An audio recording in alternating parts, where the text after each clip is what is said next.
Dulu kita di Suriah ada mufti di Damaskus namanya Syekh Adnan Al-Afyuni. Kira-kira setahun lalu meninggal dunia, dibom di mobilnya lagi dalam perjalanan dakwah. Sering kemari berapa kali, selalu ke tempatnya Habib Lutfi bin Yahya. Syekh Adnan cerita, dulu ada orang Suriah namanya Abu Adib.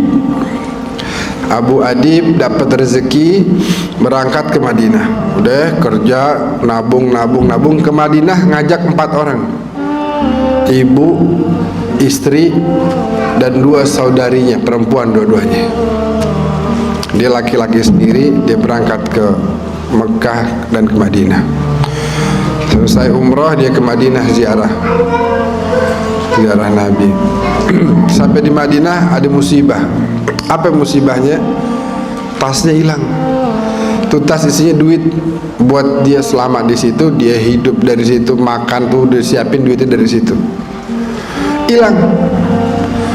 Cari ke sana kemari, ke barat, ke timur, utara, selatan, nyari nggak ada tuh tasnya. Ya Allah, gimana nih? Ya Allah, duit nggak megang, hilang semuanya. Bagaimana?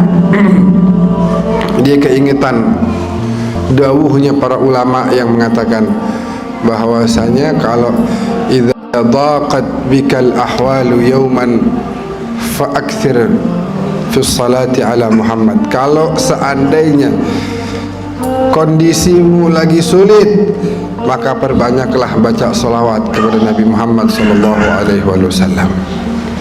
Dia keingetan tuh, waduh sekarang saya lagi sulit, keliling-keliling hotel, jalanan, gak ketemu tuh tas.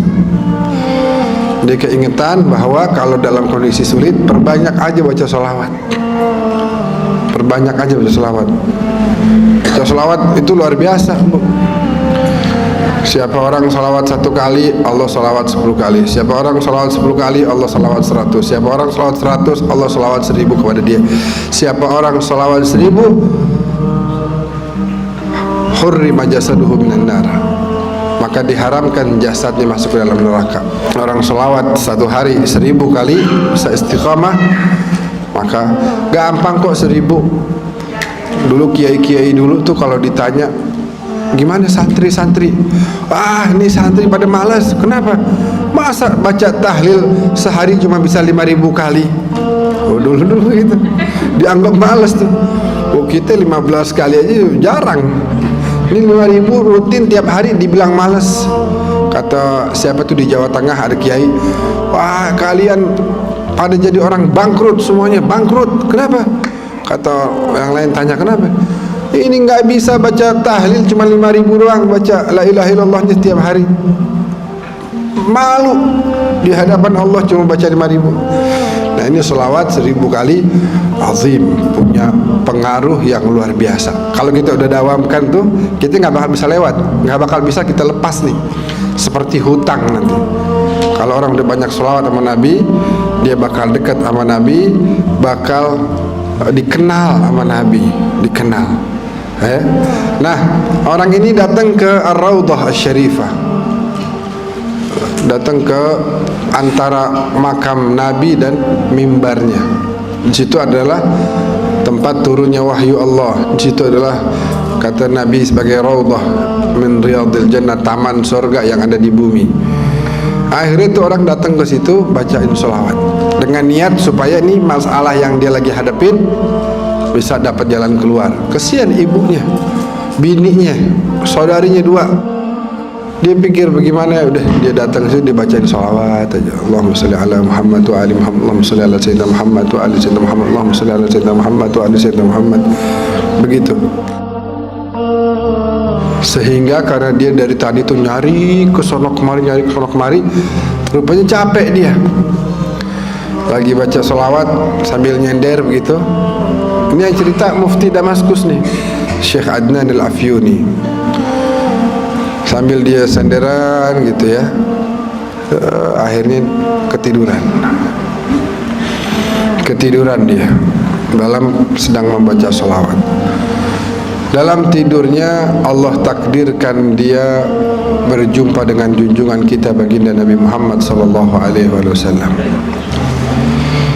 Dan orang kalau dia ngelihat Nabi, sebagaimana beliau sabdakan, man ra'ani fil manam faqad ra'ani fa inna syaitana la yatamatsalu bi. Siapa orang lihat aku di dalam tidurnya, dalam mimpinya, sungguh dia telah melihatku. Karena yang namanya syaitan atau jin tidak mampu menyerupai para nabi, apalagi Nabi Muhammad sallallahu alaihi wasallam. Nabi bilang, "Ya Aba Adib, wahai Aba Adib." "Ya Rasulullah, tamu antum. Ana tamu antum. Ana gharib. Anda datang dari jauh.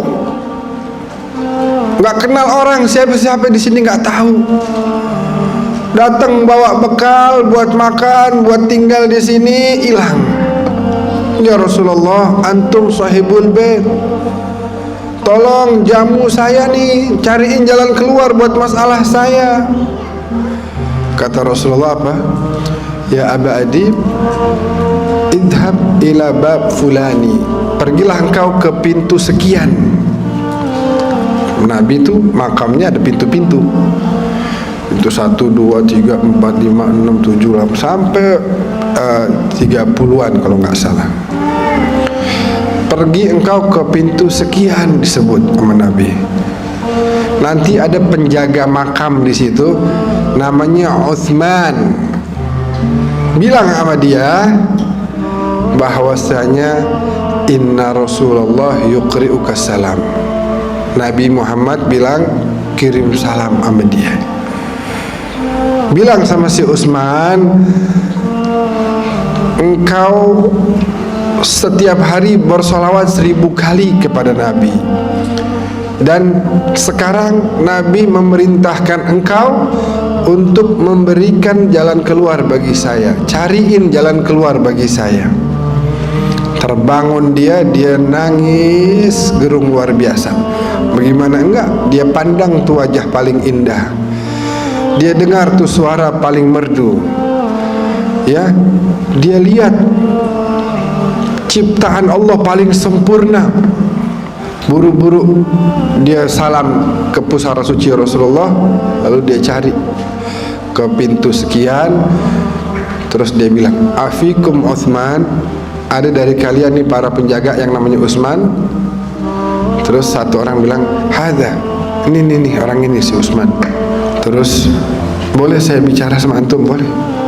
"Ya Utsman, saya Abu Adib dari Suriah. Baru aja saya dalam mimpi melihat Rasulullah dan Rasulullah mengirim salam buat antum. Rasulullah bilang sholawat antum yang 1000 kali tiap hari beliau terima. Dan Rasulullah perintahkan antum untuk mencarikan jalan keluar untuk saya." Itu yang namanya Utsman nangis-nangis. Terus dia bilang, sini, kita ngobrol di kantor saya. Coba cerita gimana? Diceritain lagi. "Ya Utsman, saya Abu Adib dari Suriah. Barusan mimpi ketemu Nabi. Nabi kirim salam sama antum. Nabi bilang sholawat yang 1000 Nabi terima. Dan Nabi minta sekarang antum carikan jalan keluar bagi saya." "Antum ke rumah ana? Ayo antum ke rumah ana." Di mobil ditanya lagi, Gimana ceritanya?" "Wahai Utsman, ana Abu Adib dari Suriah." Ini 3 kali udah nanya nih. "Saya mimpi ketemu Rasulullah kirim salam sama antum. Nabi bilang sholawat antum yang 1000 udah beliau terima. Nabi minta antum carikan jalan keluar buat saya." Sampai di rumahnya disiapin makan. Sebelum makan ditanya lagi gimana ceritanya. Diceritain lagi. Selesai makan ditanya lagi minum teh ditanya lagi. Akhirnya kata si Abu Adib, "Udah dah, capek juga nih. Ente percaya apa enggak sih? Dari tadi ada cerita udah berkali-kali. Gini aja deh, ente kalau mau percaya ahlan wa sahlan, silakan carikan jalan keluar. Tapi kalau ente nggak percaya, izinkan anak pulang aja." Mungkin ente anggap ana ini bohong, tapi emang begitu. Ana mimpi tadi begitu, apa adanya ana sampaikan.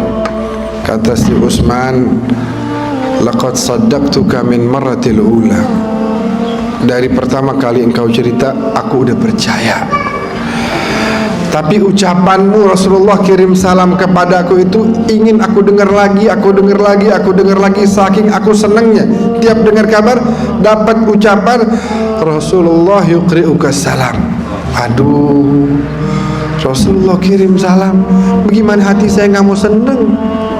Ibu-ibu sekarang dibilangin Rasulullah kirim salam, waduh indah banget, jaminan sorga udah.